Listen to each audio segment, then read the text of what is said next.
All right, everyone, forgive me if I'm blurry, so I won't move that often because I have the worst Wi-Fi internet connection, cell phone connection in Texas. But I just got done with the consultation and I was talking to Diane and she was telling me the most amazing story.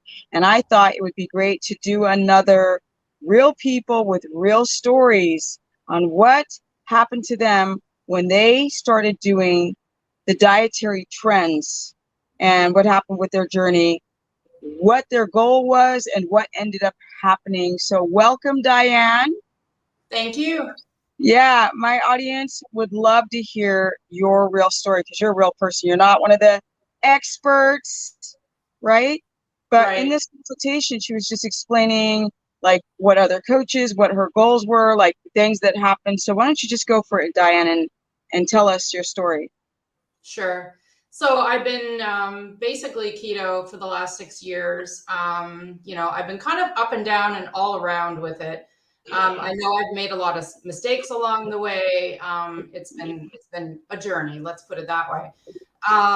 But one of the biggest mistakes that I made was I started fasting. I've done a lot of extreme fasting, intermittent fasting, you name it. I've probably done it all. OMAD, 2MAD, like fasting for extended periods. And I totally regret ever getting into the fasting and listening to the whole, mainstream, it's good for you, autophagy, and all this stuff, right? So I totally regret getting into that. I also did carnivore for nearly a year and a half. I kind of regret that as well. I think it really exacerbated a lot of my pre-existing health conditions, to be honest, thyroid, like I have some autoimmune conditions and so forth. So I do regret getting into this. So about, I would say 6 months ago, I decided to work with another coach because I wanted to change my body composition. So what happened there was I started eating more and more protein and I got up to 170 grams of protein and my body totally, literally just freaked out. Um, I was, I think I was just totally dealing with a lot of histamine issues. My immune system was just a mess. Old illnesses started cropping back up: gastritis, rosacea, skin flushing. My period went wonky. I didn't know if I was going through menopause, but the light bulb moment came on while we were talking in our consultation that it was just histamine. Like I was dealing with total histamine. I was waking up in the morning with sinuses. Like I was even having like nosebleeds when I got up in the morning, and I just couldn't function. I would get up in the morning just totally feeling hungover, food intolerances up the hoop. Like I just couldn't eat anything. It was just so bad. Um, I literally felt like I was going to die. I can't describe it any other way. Um, where I just didn't know what to do. I was just in a mess. And, my digestion was off. I was just eating loads of protein and my body just couldn't handle it. And yeah, I regret even doing that. So it just got me in a really bad way. So, And you were eating loads of protein while fasting, and then start to also develop really bad chronic fatigue. right. Yeah. Yeah. The fatigue was terrible. I would eat, my big plate of protein and fat and stuff. And then I would have to go have a nap because my blood sugars were just so elevated. And, I was told, well, that's normal. It's going to happen when you eat more protein. And, so you're going to feel a little more tired. Your blood sugars might spike, but it'll level out after a while once we get into the cutting phase, because I was so concerned about, I wanted to, shed fat and change my body composition, but I just ended up in a mess.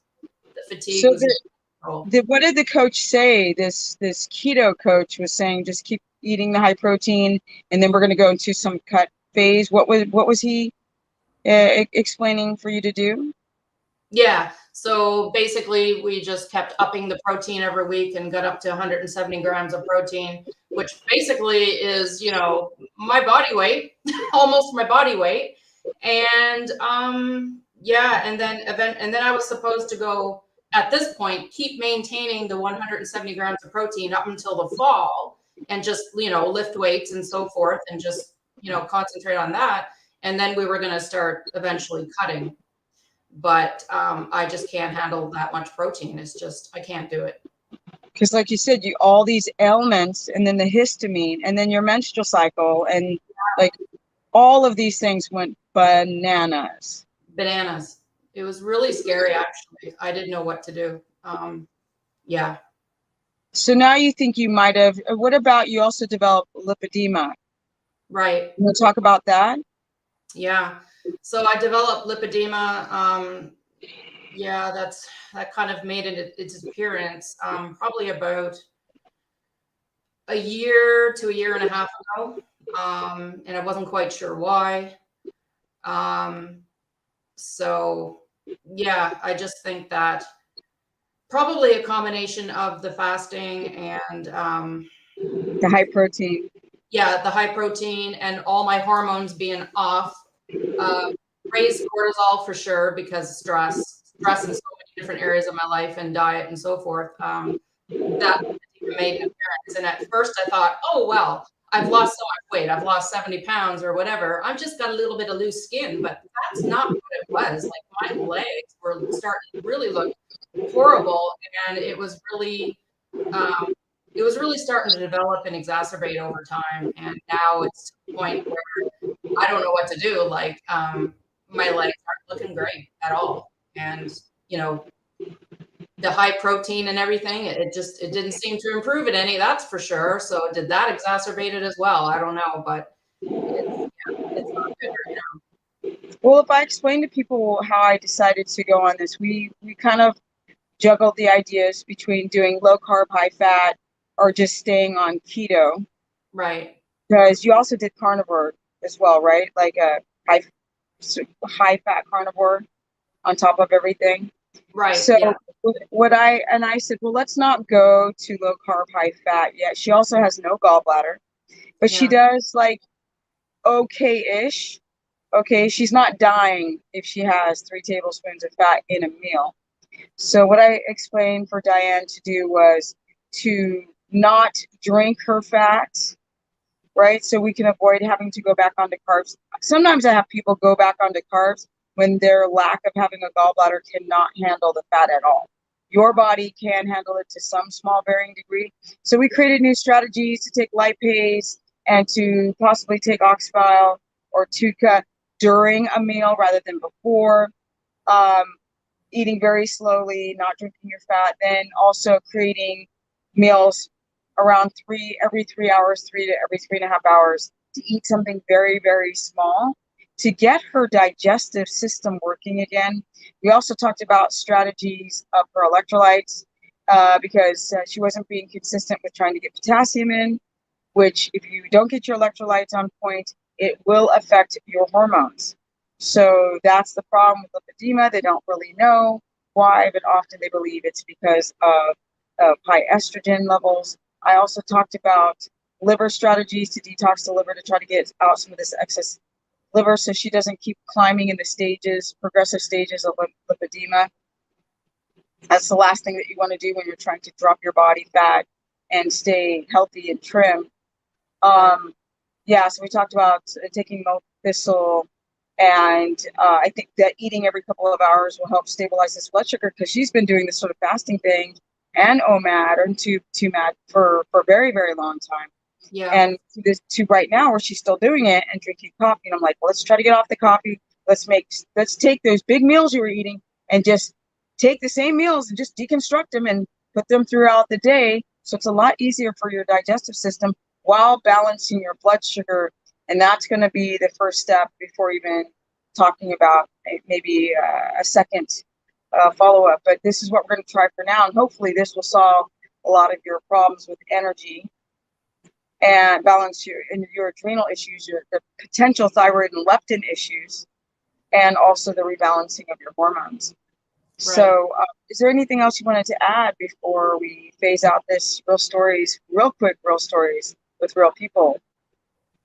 No, I don't think so. I just appreciate being able to connect with you and get some help and get back on track. It's been a crazy journey, and I've made some mistakes that I need to correct, and I believe that yeah, this lipedema thing is not going to take control of my life, and I'm just going to move forward and get everything corrected. Absolutely. And, you know, it's tough because everybody out there is saying, do this. It's going to, you know, fast and eat a bunch of protein and voila. And then we'll go into the cutting phase and you're going to be slim and perfect. And you're going to have a ton of energy and things are just getting worse.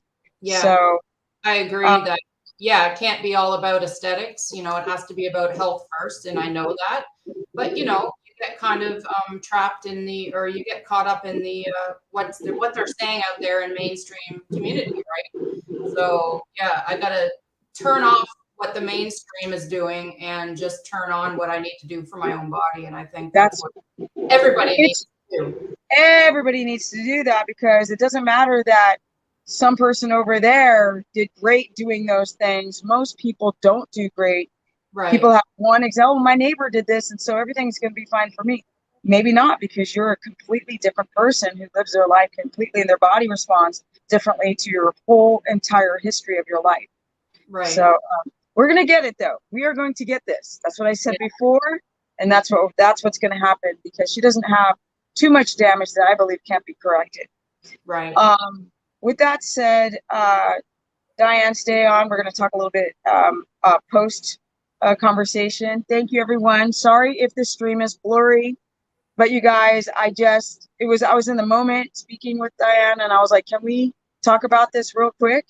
It's not the most professional, but if you listen to her story, it's very, very valuable for those people who are still trying to decide what to do with their health. And I think listening to her story will get you to wake up, not just follow trends, and pay attention to what's going on with your own individual body.